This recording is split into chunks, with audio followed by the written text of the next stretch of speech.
Good morning, everybody. It's the Road Scholar coming back at you. I told you I was going to start giving you more updates, and I'm going to do the best I can.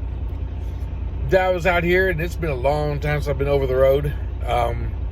So I want to give a little warning out to a lot of people who are thinking about getting into truck driving. And it's not really a warning. It's just kind of an advisory, let you know what really happens out here. So yesterday, if you watched yesterday's video, I left the yard in Irving, Texas, the U Express yard, on my way to Bobtail in Oklahoma to pick up a trailer and head to California. Well, about 70 miles outside of Irving, they turned me around. They called me up on my cell phone. I pulled over, got on my headpiece and everything, turned over and talked to them. They said, hey, we need you to go back to the yard because we have a trailer that needs to be picked up there and delivered to Oklahoma City, where you're picking up your next trailer. Now, this is kind of not really frustrating.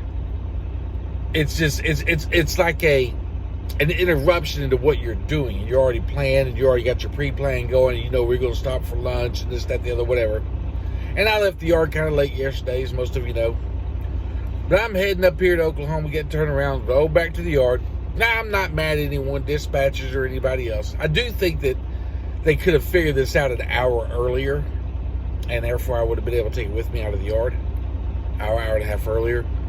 But they said they had a driver who picked up in Waco and couldn't make the delivery time in Oklahoma, so they needed me to go back, pick it up, bring it up here. Now, I know how far it is from Waco to Irving, and they should have known that before I left the yard. Just saying. But that happens a lot out here, and sometimes it'd be one dispatcher in one part of the country not knowing what he puts it on the system. By the time it gets through, time is lost, whatever. And I get it. That's just part of driving. That's what I'm here to warn you new drivers about. That is a part of driving. So anyway, I was supposed to come up here yesterday, pick up the trailer, and shoot out towards, start heading to California. And I was probably going to knock out about 400 miles that trip towards California. But because of this, now I've been delayed today, and it's going to cost me money because now I'm stuck here overnight. I had to go back, pick up the trailer, bring it back up here, wait all night long, drop this one. And to be honest with you, this doesn't really pay as much as it would have been to get the 400 miles for yesterday. But it's the way it is. And so I'm just warning some of you new drivers, or some of you guys who think about driving trucks or something, if you get out here, expect this kind of thing. It happens quite a bit. But it's just part of trucking. Now, I will also go and tell you this part. It is March in Texas, and things are warming up. The weather's getting better, 70s, 80s, whatever. It is still winter.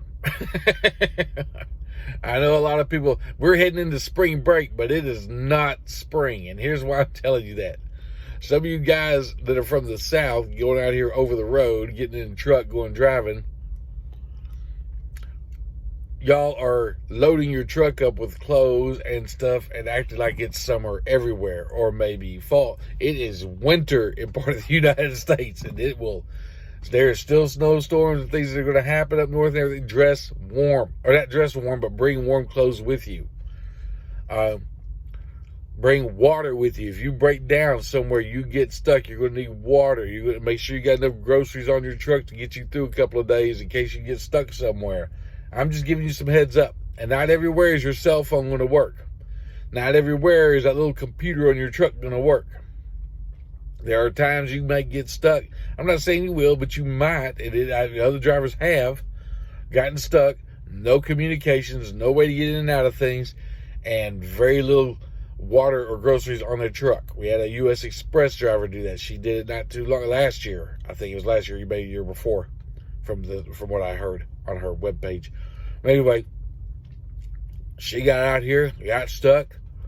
Her and her dog, no food. Very little, I think they had like a can of tuna fish or something.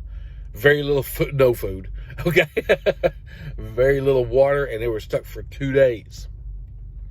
So let that be a warning, driver. Are you wannabe drivers or looking to be drivers or whatever you want to call them this year? I don't know. but there are things you need to prepare for out here. Now, I have seen some people get prepared. They would overdress for a swimming party. They wear a scuba tank to a swimming pool.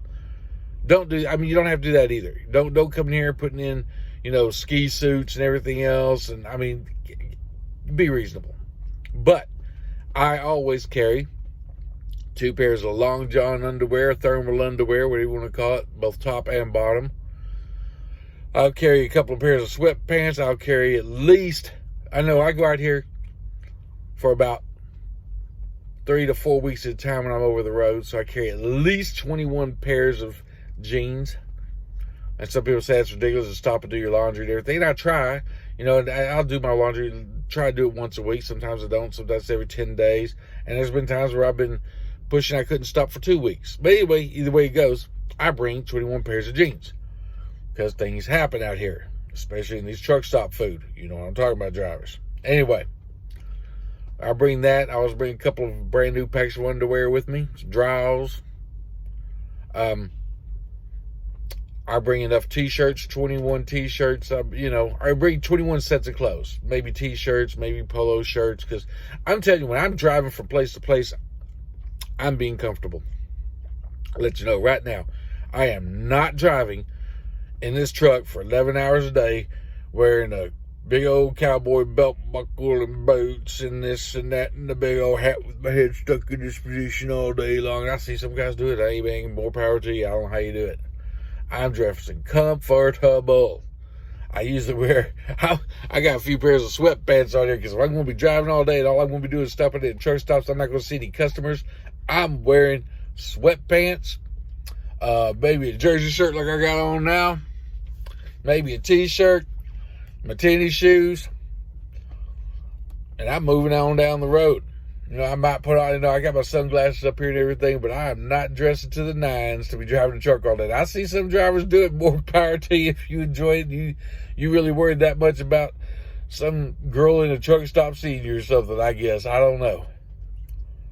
But now I also say that I'll take some nice looking clothes with me because sometimes I get stuck in a city, for a day or two, or, about 34-hour reset or something. I'm going to dress up, not dress up, but I'm going to put on nice jeans, nice shirt and some decent shoes, and I'm going to go out and look around town and everything. So I take both with me. And I suggest drivers you do the same. Debit card, you all know, take your debit card.